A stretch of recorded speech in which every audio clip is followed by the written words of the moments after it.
অঞ্চলে অত টাকাও দেয় না বাঁশি বাজানোর জন্য, বা একটা প্রোগ্রামে একটা শিল্পী অত টাকাও পায় না। তো আমরা যারা হ্যান্ডস পার্টি থাকি তারা অত টাকা পাই না, না পাওয়াতে আমাদের সংসারও তো আর অত ভালোভাবে চলেও না।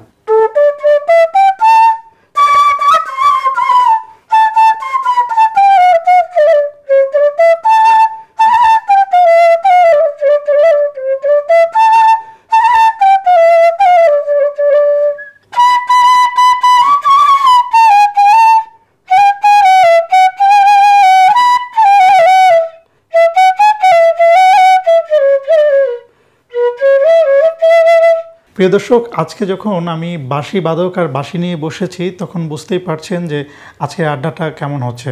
হ্যাঁ দর্শক, আজকে আমার সাথে আড্ডা দেওয়ার জন্য এসেছেন এমন একজন মানুষ যিনি একেবারে গ্রামে বসবাস করেন এবং সেই গ্রামে থেকে বাঁশির সুর নিজের বাঁশির মাধ্যমে তুলে ধরার চেষ্টা করছেন।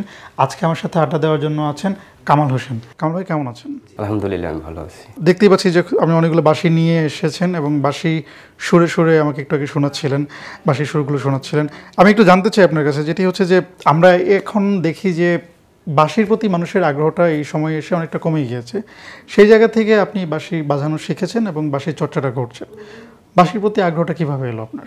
আপনাকে ধন্যবাদ, আপনি একটা সুন্দর কথা বলছেন। এখন হচ্ছে বর্তমান সময়ের যে প্রেক্ষাপটে এখন আর এই বাঁশি, এটা হচ্ছে বাঁশি আর বেনু, এটা আমাদের মাঝ থেকে এখন একরকম হারিয়ে যাচ্ছে এ প্রজন্মের কাছে। আর আমরা বাঁশি বাজানো, আপনি বলছিলেন একটা কথা, কোথা থেকে শেখা বা কীভাবে কি আগ্রহটা কেন? আমার আগ্রহটা হচ্ছে আমাদের অঞ্চলে একবার দক্ষিণ অঞ্চলে তখন এরকম সবসময় বাঁশি বাজতো না। একসময় একটা প্রোগ্রাম হয়, ওখানে একটা গান বাজে, তো গানটা আমি খুব ওটার প্রতি আকৃষ্ট হয়ে যাই, সেখান থেকে আর বাঁশিটা শেখা। আপনি কত বছর বয়স থেকে বাঁশি বাজানো শিখেছেন? আমি 8 বছর বয়স থেকে শুরু করছি। 8 বছর বয়স থেকে? তার মানে কত বছর ধরে বাঁশি বাজাচ্ছেন আপনি? অলমোস্ট 28। আপনি প্রায় 28 বছর ধরে হচ্ছে বাঁশি বাজাচ্ছেন। আপনি যখন বাঁশি বাজানো প্রথম শুরু করলেন, 8 বছর বয়সে যখন শুরু করলেন, তখন আসলে আপনার ফ্যামিলি থেকে কোনো বাধা বা কোনো প্রবলেম হয়েছে কিনা? হ্যাঁ, আমার ফ্যামিলি থেকে বাধা। আমার আব্বা করে আমি বাঁশি নিয়ে আসতাম, একটা করে নিয়ে আসতাম, একটা করে ভেঙে ফেলতো। প্রত্যেক দিন কিনে নিয়ে আসতাম, তারই টাকা, কিন্তু কিনে নিয়ে আসতাম আর উনি ভাঙতো। এভাবে ভাঙতে ভাঙতে এক পর্যায়ে অনেকগুলি বাঁশি ভাঙে। এরপরে মা বলছে যে দেখো, আর টাকা নষ্ট করে না, তোমার টাকা দিয়ে কিনতেছে, অতএব তুমি এগুলো আর ভাঙো না, ওটা নষ্ট করো। বাঁশি কি আপনি বাজাতে বাজাতে শিখে ফেলেছেন নাকি কোনো গুরুর কাছে শিক্ষা নিয়েছেন? আমি বাজাইতে প্রথম অবস্থায় তো যেটা হয় রাখালিয়া সুর, ওটা বাজাচ্ছি, তো হচ্ছে না। এক পর্যায়ে শুনে দেখি যে রেডিও টিভিতে যেভাবে বাজাচ্ছে ওভাবে আর হচ্ছে না। পরে আমি আমার ওস্তাদের কাছে যাই, উনি বাঁশি বাজায়। ওনার কাছ থেকে ওই সময় আমি ধরেন আরও 20 বছর আগে, ওনার কাছ থেকে 15 থেকে 20 বছরের মধ্যে হবে, ওনার কাছ থেকে আমি ঘন্টায় 50 টাকা দিয়ে বাঁশি শিখি। ঘন্টায় 50 টাকা দিয়ে? আচ্ছা, এটা কতদিন শিখেছেন এভাবে? এভাবে মিনিমাম 3 বছর, মানে এভরিডে 2 ঘন্টা 1 ঘন্টা, 2 ঘন্টা 1 ঘন্টা। আবার যখন একটু পারা শুরু করছি তখন 2 দিন পরে, তো এরপরে আবার যখন একটু বেশি পারি তখন 5 দিন পরে। আর প্রাথমিক পর্যায়ে তো ওনার কাছ থেকে আমি যাইতাম, যাওয়ার পরে তো উনি যা বাজাইতেন দেখাইতেন, আমি কিছু ওনার বাড়ির এরিয়া থেকে এসে আর কিছু মনে থাকতো না। আচ্ছা, এরকম অন্তত 2 মাস গেছে, কিছুই মনে থাকতো না। বাঁশি বাজানোটা আসলে কতটা সহজ বা কতটা কঠিন? বাঁশি অনেক কঠিন, আবার অনেক সহজ। কিরকম একটু শুনি। বিষয়টা হচ্ছে বাঁশিটা, এটাও যার মেধা শক্তি ভালো এবং শিক্ষা গুরু যদি শিক্ষা প্রাতিষ্ঠানিক যে শিক্ষা, প্রতিষ্ঠানের যে শিক্ষাটা, ওইটা যদি থাকে তার, সেক্ষেত্রে ইজি হয়ে যায়। আর যদি আমার মতো যদি মানুষ হয় তাহলে 28 বছর ধরে এভাবেই বাজায়। আমি আপনার কাছে একটু বাঁশি বাজানোর প্রাথমিক কৌশলটা জানতে চাই। যেহেতু আপনি 28 বছর ধরে হচ্ছে বাঁশি বাজাচ্ছেন, তার মানে বোধহয় আপনি কৌশলটা অনেক ভালোভাবে আয়ত্ত করতে পেরেছেন। তো যারা ধরুন বাঁশি বাজানোর শিখতে চায় বা বাঁশির প্রতি একটা আগ্রহ আছে কিংবা বাঁশির প্রতি আগ্রহ নাই, তারা যদি বাঁশিটা শিখতে চায় কোন কৌশলে কিভাবে শুরু করব? শুরু করার শর্ত হচ্ছে প্রথমে সিচার, ধরেন সিচার অথবা সিচার, এখান থেকে একটা বাঁশি কিনবে ভালো দোকান থেকে, ভালো বাংলাদেশে ভালো ভালো শপ আছে, ওখান থেকে কেনার পরে বাংলাদেশে বিভিন্ন বড় বড় ওস্তাদ আছে, ওনারা শিখায়। এরপরে বাঁশি যদি বাজাইতে হয়, যে দেখেন এখানে একটা ছেদা আছে, এইটার হ্যাঁ, এখানে এই ছিদ্রটার জাস্ট এভাবে মাঝখানে রাখতে হবে, এভাবে মাঝখানে অর্ধেক ফাঁকা রাখতে হবে, অর্ধেক উপরে ঠোঁট দিতে হবে। ঠোঁট দেওয়ার পরে তারপরে শুরু করতে হবে। যেমন আমি ছা বাজাইলাম,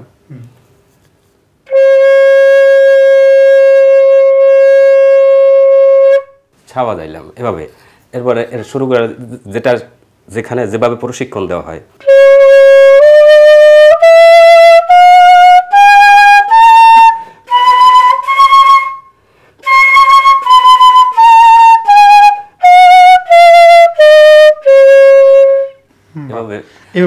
এভাবে স্বরলিপি, অনেকগুলি স্বরলিপি আছে, ওগুলো বাজাইতে হয়। তারপরে আপনার অনেকগুলো ঠাট আছে, এগুলো জানতে হয়। তারপরে রাগ আলাপ, এরপরে অনেক কিছু ভাই, আমি যেগুলো জানিও না এগুলো। আচ্ছা, আপনি বাই প্রফেশন কি করেন? আমি বিদেশে ছিলাম, দেশে আসছি। বিদেশে ছিলাম 4.5 বছর। কোন দেশে ছিলেন? মরিশাসে ছিলাম। মরিশাসে ছিলেন 4 বছর। তখন কি বাঁশি বাজানো বন্ধ ছিল? না, ওখানে আমি যে আমার ওখানে একটা বাঁশি নিয়ে আসছি, দেখছেন, পিভিসি পাইপের। আমরা ওই বাঁশিটা আমার টিম মেম্বারদেরকে বলবো এটা আমাকে দেওয়ার জন্য। তো ওখানে ওই বাঁশিটা কিনেছেন এবং ওখানে কিনিনি, ওটা আমি নিজে তৈরি করেছেন? আমি একটু বাঁশিটা দেখতে চাই, আমার একটু টিম মেম্বারকে বলবো যে একটু সেই বাঁশিটা আমাকে একটু দেখানোর জন্য। জি, এই বাঁশিটা, এটা হচ্ছে আমি আপনার সিজার আছে না, কেচি, ও কেচি দিয়ে প্রথমে ছোট ছোট সেদা করতে হয়, এরপর একটু ধার হতে হবে, সিজারটা তীক্ষ্ণ হবে। এই বাঁশিটা আপনি নিজে বানিয়েছেন না? মানে দর্শক দেখুন তার অভূতপূর্ব এক আবিষ্কার, যে এইটা হচ্ছে পিভিসি পাইপ কেটে হচ্ছে সে নিজে এই বাঁশিটা তৈরি করেছে।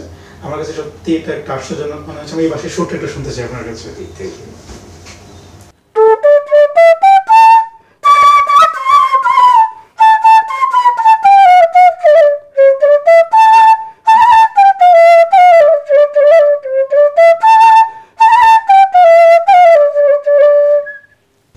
চমৎকার চমৎকার, সত্যি অসাধারণ এটা। এবং বাঁশির সুর আর এটার বাঁশির সুরে আমি খুব বেশি পার্থক্য কিন্তু পাচ্ছি না। এটি হচ্ছে আপনি যখন বিদেশে ছিলেন তখন এটা আপনি বানিয়ে তখন বাজানো? হ্যাঁ, এটা আসলে অরিজিনাল হয়েছে, এটার স্কেল হয়নি, অত ভালো স্কেল হয়নি। স্কেল আমরা তো পারদর্শী না বাঁশি বানানোর বিষয়ে, তো এতে করে আর কি অত ভালো একটা স্কেল হয়নি। তো পরে যখন ওখান থেকে হচ্ছে আপনি বিদেশ থেকে ফিরে এলেন, এসে আবার বাঁশি বাজানো শুরু করেছেন। আচ্ছা, এখন মানে আপনি কি বাঁশি হচ্ছে আপনার? হ্যাঁ, বাঁশি হচ্ছে বাঁশি বাজানোটা কি আপনার পেশা নাকি? হ্যাঁ, বাঁশি বাজানোই পেশা। কিভাবে সংসার চলে আপনার? আমার সংসার চলে, আমি কনস্ট্রাকশনের কাজ করি। ওখান থেকে যদি কনস্ট্রাকশনের কাজ করে আমি সারাদিন কাজ করি, কাজ করার পরে সন্ধ্যা থেকে ফ্রেশ হয়ে শুরু করি বাঁশি বাজানো। যতক্ষণ রিদম থাকে বাজানোর মতো ততক্ষণ বাজাই, বাজানোর শেষ, তারপর খাওয়া দাওয়া। তার মানে হচ্ছে আপনি কনস্ট্রাকশনের কাজ করে তারপরে বাঁশি বাজান, এবং হচ্ছে বাঁশিটা আপনার মূল প্রফেশন না? মূল প্রফেশন হচ্ছে আপনার কনস্ট্রাকশনের কাজ, তার পাশাপাশি হচ্ছে আপনি বাঁশি বাজান। আপনি কি বাঁশিটাকে যদি প্রফেশন হিসেবে নিতেন তাহলে কিভাবে কি করতেন? বাঁশিটাকে যদি আমি প্রফেশন হিসেবে নিতাম, দেখেন আমাদের অঞ্চলে যে গানটা হয় বাউল গান, এই গানটা সবসময় হয় না, এটা হয় 6 মাস হয়, 6 মাস হয় না। এতে করে আমি যদি আমার সংসার, আমি 6 মাসে, তো আমাদের অঞ্চলে অত টাকাও দেয় না বাঁশি বাজানোর জন্য, বা একটা প্রোগ্রামে একটা শিল্পী অত টাকাও পায় না। তো আমরা যারা হ্যান্ডস পার্টি থাকি তারা অত টাকা পাই না, না পাওয়াতে আমাদের সংসার অত ভালোভাবে চলেও না।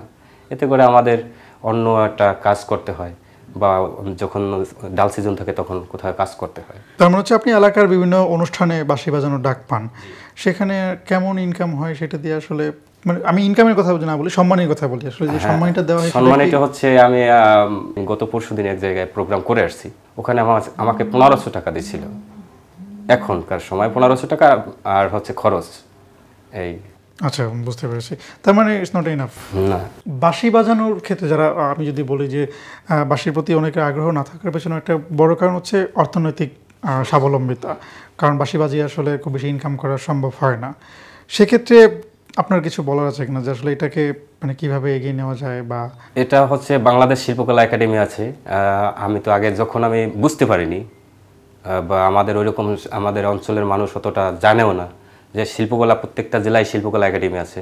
ওখানে গেলে পরে ওখানে প্রশিক্ষক আছে যারা প্রশিক্ষণ দেয়, ওখানে গেলে মোটামুটি দেয়, টাকা লাগে না, সেক্ষেত্রে সরকারিভাবেই হয়। বাংলাদেশ এখন আছে না, আমি বলতে চাচ্ছি যে যদি কেউ বাঁশি বাজানোটাকে হচ্ছে প্রফেশন হিসেবে নিতে চায়, বা কেউ যদি চিন্তা করে যে বাঁশি বাজিয়ে হচ্ছে সে ইনকাম করবে, সেটা কি আসলে মানে সঠিক সিদ্ধান্ত হবে আপনার কাছে মনে হয়? সঠিক সিদ্ধান্ত ওইরকম পর্যায়ে যদি যেতে পারে সেক্ষেত্রে সম্ভব। আর যদি ওইরকম না হয়, আর সবাই তো আর এখন এই পাচ্ছে না। মানে এটা অনেক কঠিন আসলে, যে বাঁশি বাজিয়ে উপরে ওঠা কিংবা হচ্ছে ইনকাম করা, বড় অঙ্কের ইনকাম করে এটা অনেক কঠিন। হ্যাঁ, কঠিন প্রসেস। আপনার বাসাতে কি ধরনের সুর আপনি তুলতে পছন্দ করেন? আমরা হচ্ছে আপনার পল্লী গীতি, লালন গীতি, দেশাত্মবোধক, তারপরে নবীর শান, তারপরে আধুনিক মৌলিক গান, এগুলো হয়, করে থাকি। আমি একটু শুনতে চাই আপনার পছন্দের কোনো সুর আপনি আপনার বাসাতে বাজিয়ে আমাকে শোনাতে পারেন কিনা বা শোনাতে চান কিনা? হ্যাঁ, দেখি, আমি একটু চেষ্টা করছি।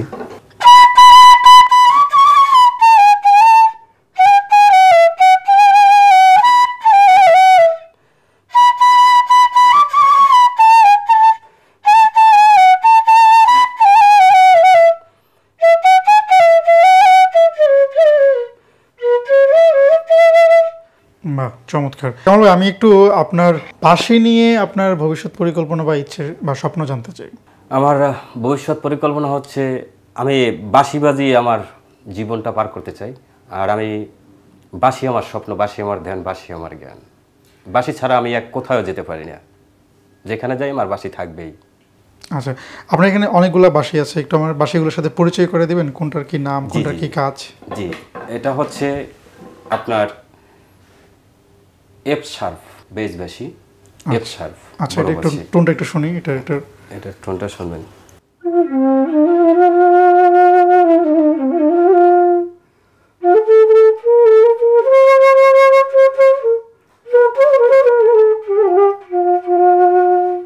তারপর এটা হচ্ছে জি শার্প বেস।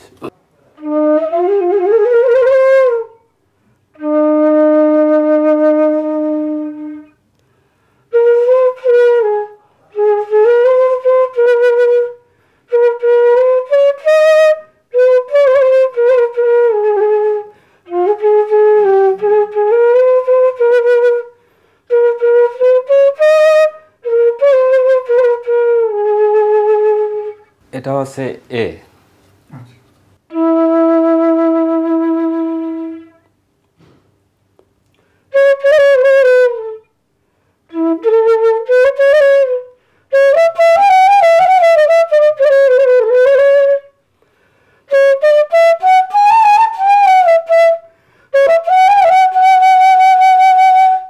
আচ্ছা, আর দুইটা বাঁশির সুর আমাকে শোনালে হবে এবং পরিচয় করে দিলেই হবে। আচ্ছা, এটা হচ্ছে ই 11 স্কেল যেটাকে বলে।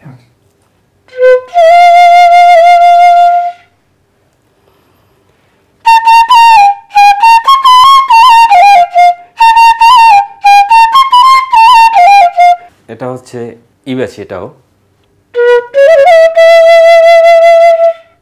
চমৎকার। কামাল ভাই, আমরা আসলে আড্ডা দিতে দিতে একেবারে শেষ দিকে চলে এসেছি। আপনাকে অসংখ্য ধন্যবাদ আজকে আমাদেরকে সময় দেওয়ার জন্য।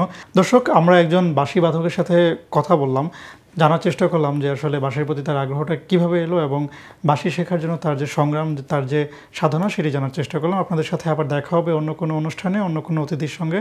ততক্ষণ পর্যন্ত ভালো থাকবেন, সুস্থ থাকবেন।